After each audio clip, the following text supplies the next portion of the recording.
वंदे मातरम दर्शक मित्रों, आप देख रहे हैं स्टार न्यूज नेटवर्क और मैं विजयकांत। आज हम बात करते हैं डॉक्टर अमित दुबे से, जो एक कद्दावर नेता हैं और समाजवाद के पक्ष में रहते हैं और इसके साथ साथ अपने समाज के साथ सर्व समाज के लोक लाडले माने जाते हैं।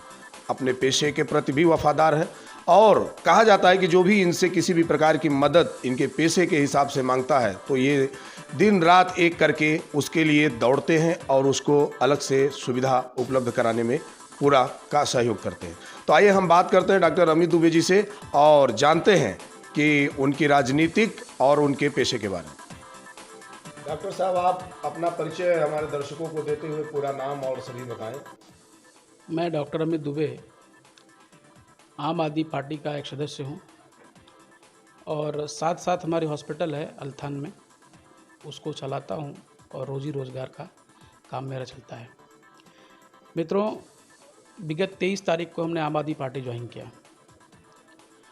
विगत 23 तारीख को ज्वाइन करने का, ऐसे आपने मुझे प्रश्न किया कि क्यों ज्वाइन किया। मीडिया के माध्यम से बताना चाहता हूं कि कहीं न कहीं हमारे समाज को अनाथ करने का काम किया गया है। कहाँ पर? सूरत के अंदर। भारतीय जनता पार्टी में? भारतीय जनता पार्टी। हमारे कई लोग ऐसे हैं जो कि चाहते हैं कि हम समाज के लेकर के सबके साथ सर्व काम विकास में साथ दें, लेकिन कहीं न कहीं उनका सुना नहीं जाता है और ये सब कुछ पीड़ाएं थी, क्योंकि हमको प्लेटफॉर्म अच्छा मिला कि हम कहीं न कहीं अपने लोग बाग का हम सेवा नहीं कर पा रहे हैं जिस जगह पड़े रहे, और उसी संदर्भ में लेकर के हम आज आम आदमी पार्टी को ज्वाइन किया। कि पहले आप भारतीय जनता पार्टी में भी थे? आप बीजेपी में ज़रूर था मैं। उसके बाद आपने आम आदमी पार्टी को केवल इसलिए ज्वाइन किया कि आपके समाज को उठाना है और समाज को बढ़ाना है? समाज को उठाना है, साथ साथ शिक्षा नीति, स्वास्थ्य नीति और जो हमारे आंदोलन चल रहे हैं बिजली का जो यूनिट पर यूनिट का कॉस्ट है वो कहीं न कहीं ज़्यादा है, और साथ साथ में एक वेरा बिल भी है बहुत बड़ा। मतलब कि जो छोटे उद्यमी लोग हैं, छोटे काम करके अपना जीवन पार्जन कर रहे हैं, उनके ऊपर भार गिर रहा है ये। और हम सरकार को शायद समझना चाहिए कि यहाँ पे मिडिल क्लास के फैमिली बहुत रहती है, उनका भी ध्यान देना चाहिए। और वो ध्यान को आकर्षित करने के लिए हमने ये कदम उठाया है कि हमारे लोग बाग जो साथ जुड़े हैं उनसे उम्मीद होती है मुझे कि मैं कुछ उनका करके दूंगा, और इसी उम्मीद के कारण हमने आज ये पार्टी की चेंज करके आम आदमी पार्टी में गया। मेरा पहले से ही कहना था उनको कि हमारे लिए मत करिए, लेकिन जो लोग बाग जुड़े हैं उनके लिए आप ज़रूर करिए।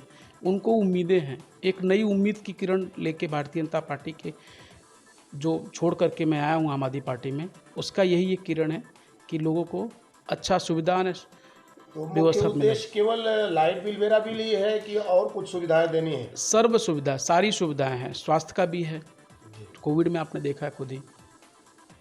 आपने शिक्षा की नीति देखा ही है, शिक्षा में कहाँ पे पाठशाला है, कहाँ पे स्कूल है, स्कूल में क्या हो रहा है आपको पता ही है।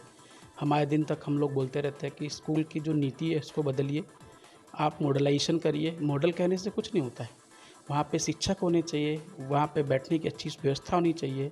बच्चों के भविष्य के साथ जो खिलवाड़ हो रहा है वो भी एक बहुत बड़ा कारण है कि शिक्षा अगर बेस मजबूत रहेगा, बच्चों का शिक्षा का बेस मजबूत रहेगा तो 100% वो देश के लिए अच्छा काम कर सकते हैं।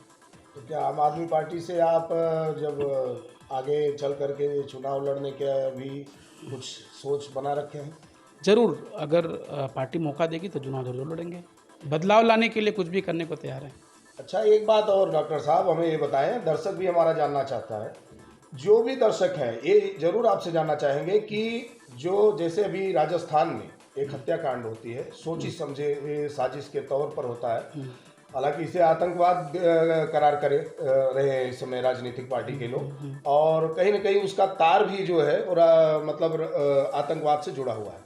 लेकिन जब ऐसी कभी कोई घटनाएं होती हैं तो आपके आम आदमी पार्टी के बड़े नेता उस जगह खामोश दिखाई देते हैं, चुप दिखाई देते हैं, कहीं बोल नहीं पाते हैं, और कहीं जब किसी एक प्रांत में कोई अखलाक जैसी कोई घटना होती है तो वहाँ 51 लाख और 1 करोड़ के चेक लेकर के पहुंच जाते हैं आपके जो सुप्रीमो है अरविंद केजरीवाल।